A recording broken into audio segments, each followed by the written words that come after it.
नमस्कार, मी संस्कृती आणि आपण पाहत आहात नवा मराठा। तर पाहूयात अहिल्यानगर शहरातील आजच्या ठळक घडामोडी। अहिल्यानगरमध्ये एक धक्कादायक घटना घडलेली आहे। रस्त्याच्या कडेला असलेले अतिक्रमण हटवण्यासाठी गेलेल्या महापालिकेच्या अतिक्रमण विभागाचे अधिकारी कर्मचाऱ्यांना धक्काबुक्की करून शिवीगाळ करण्यात आल्याचा प्रकार घडलाय।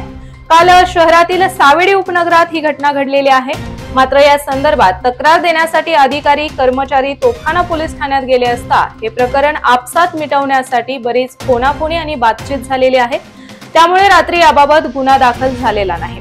मात्र आता अतिक्रमण धारकांची वाढती मुजोरी दादागिरीला आळा घालण्यासाठी या प्रकरणी गुन्हा दाखल करण्यात यावा असे मत कामगार युनियनच्या काही पदाधिकाऱ्यांनी महापालिकेत चर्चा करताना व्यक्त केलेले आहे। तसेच विशेष बाब म्हणजे आता ज्या अधिकाऱ्याला शिवीगाळ आणि धक्काबुक्की झालेली आहे तो अधिकारी दबावाखाली आल्याने त्याने फिर्याद देण्यास नकार दिलेला आहे। आजकाल नागरिक जॉगिंग करण्यावर भर देत आहेत। अशातच आता भिंगार शहरातील भगवान गौतम बुद्ध जॉगिंग पार्क मध्ये सुविधा पुरवण्याच्या मागणीचे निवेदन हरदिन मॉर्निंग ग्रुपच्या वतीने भिंगार छावणी परिषदेचे मुख्य कार्यकारी अधिकारी विक्रांत मोरे यांच्याकडे निवेदनाद्वारे करण्यात आलेले आहे। कारण नुकतेच हरदिन या ग्रुपच्या शिष्टमंडळाने विक्रांत मोरे यांची भेट घेऊन जॉगिंग पार्क मध्ये निर्माण झालेल्या समस्यांविषयी बातचीत केलेली आहे आणि तसेच या संदर्भात विक्रांत मोरे यांनी या प्रकरणी तातडीने निर्णय घेऊ असे सांगितले आहे।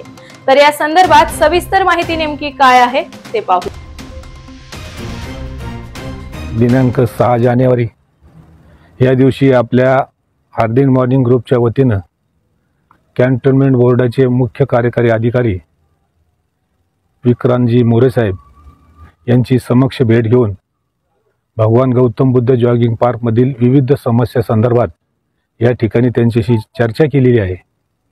बऱ्याच दिवसापासून या ठिकाणी अपुरा पाणी पुरवठा, विद्युत कारंजे बंद आहे, काही लाईट्स बंद आहेत, स्पीकर बंद आहेत, अपुरी कर्मचारी आहेत, टॉयलेटमध्ये स्वच्छता नाही, पिण्याचं पाणी आहे, या अनेक प्रश्नासंदर्भात सीओ साहेबांशी चर्चा केली।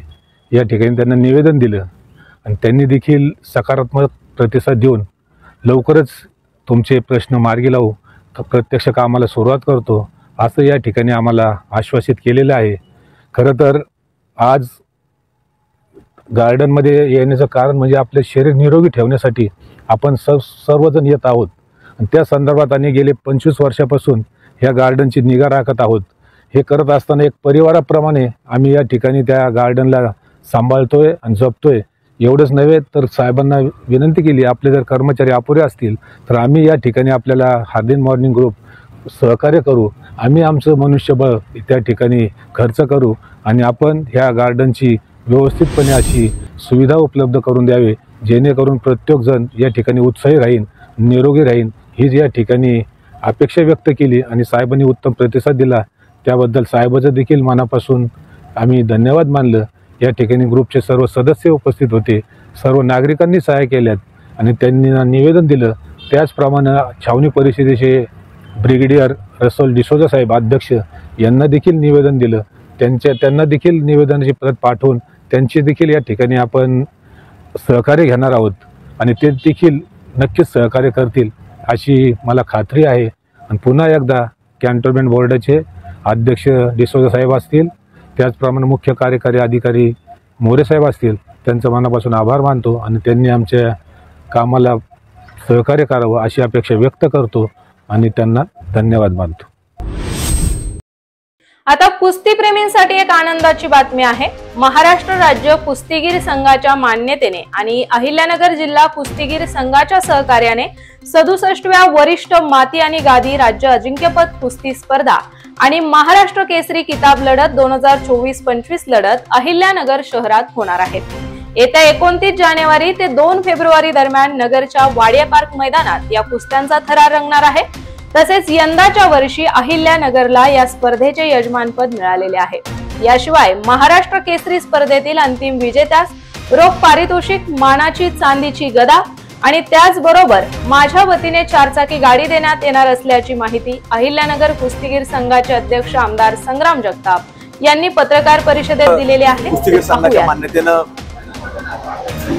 महाराष्ट्र केसरी स्पर्धा 2024-25 नियोजन हे 29 जानेवारी 2025 ते 2 फेब्रुवारी 2025 ह्या चालणाऱ्या स्पर्धा या मोठ्या प्रमाणामध्ये अहिल्यानगर जिल्ह्यामध्ये संपन्न होणार आहे आणि अगदी संबंध महाराष्ट्राच्या कोनाकोपऱ्यातून जे कुस्ती क्षेत्रामध्ये काम करणारी मल्ल असतील, त्यांचे मार्गदर्शक वस्ताद असतील, हे सगळेच मंडळी या स्पर्धेमध्ये सहभागी होणार आहे आणि या स्पर्धेकरता एक चांगल्या प्रकारचं नियोजन, उत्तम असं नियोजन हे केलं जाणार आहे.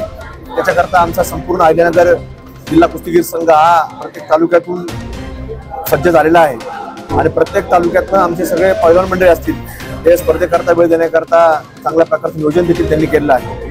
आणि निश्चित या स्पर्धा आतापर्यंत झालेल्या स्पर्धांमध्ये उत्तम कशा होतील, चांगल्या कशा होतील, दर्जादार कशा होतील, हाच प्रामाणिकपणानं प्रयत्न आमच्या प्रत्येक तालुक्यामधून केला जाईल, या संघटनेच्या माध्यमातून केला जाईल असं नियोजन केलं आहे आणि प्रत्येकाच्या सूचना या विचारात घेऊन ही संघटना या स्पर्धा चांगल्या रीतीने कशा पार पडतील, येणाऱ्या पैलवान मंडळींच्या अगदी सगळ्या व्यवस्थेपासून तर अगदी कुस्ती स्पर्धा या चांगल्या कशा होतील याच्यामध्ये आमचा प्रामाणिकपणे प्रयत्न राहणार आहे आणि उत्तम अशी प्रकारची बक्षिसं या स्पर्धेमध्ये ठेवण्याचा मानस आमच्या संघटनेने केला आहे. त्याच्यामध्ये देखील अनेक मंडळींनी आम्हाला सांगितलं की आमच्या वतीने हे बक्षीस असणार आहे. ते देखील आम्ही पुढच्या टप्प्यामध्ये ते सांगितलं जाईल की कोणत्या दिवशी काय बक्षीस, कुठल्या पैलवानाला काय दिलं जाणार आहे. अहिल्यानगर शहरातील नागरिकांसाठी दिलासादायक बातमी आहे. अहिल्यानगर शहराचा विकास, बेरोजगारी, शिक्षण, व्यापार या दृष्टीने महत्त्वाच्या असलेल्या नगर पुणे शटल इंटरसिटी रेल्वेसाठी शिवसेना युवा सेनेचे राज्य सहसचिव विक्रम राठोड यांनी मुख्यमंत्री देवेंद्र फडणवीस, उपमुख्यमंत्री एकनाथ शिंदे यांच्याकडे मागणी केलेली आहे. मात्र या संदर्भात विक्रम राठोड यांनी मुंबई येथे मंत्रालयात जाऊन मुख्यमंत्री आणि उपमुख्यमंत्री यांची प्रत्यक्ष भेट घेतलेली आहे आणि निवेदन दिलेले आहे. यावेळी आमदार रोहित पवार हे देखील उपस्थित होते. मात्र यावेळी मुख्यमंत्री आणि उपमुख्यमंत्री यांनी हे प्रश्न लवकरात लवकर सोडून रेल्वे मंत्र्यांशी संपर्क साधू असे आश्वासन दिलेले आहे. महानगरपालिकेच्या कैलासवासी बाळासाहेब देशपांडे दवाखाना आणि सुतिकागृह येथे प्रधानमंत्री जन आरोग्य योजना आणि महात्मा फुले जन आरोग्य योजना राबवण्यासाठी राज्य शासनाने मान्यता दिलेली आहे. त्यामुळे बाळासाहेब देशपांडे दवाखाना येथे लवकरच स्त्रीरोग आणि बालरोग विभाग सुरू करून त्या अनुषंगाने विविध उपचार, शस्त्रक्रिया, तपासण्या उपलब्ध करून देण्यात येणार असल्याची माहिती आयुक्त तथा प्रशासक यशवंत डांगे यांनी दिलेली आहे. तसेच या अंतर्गत सर्व वयोगटातील महिलांसाठी मल्टी स्पेशालिटी सुविधा उपलब्ध असणार आहे. त्यामुळे नगरकरांसाठी ही एक प्रकारे गुड न्यूजच आहे. तर अशाच माहितीपूर्ण बातम्यांसाठी चॅनलला सबस्क्राईब नक्की करा.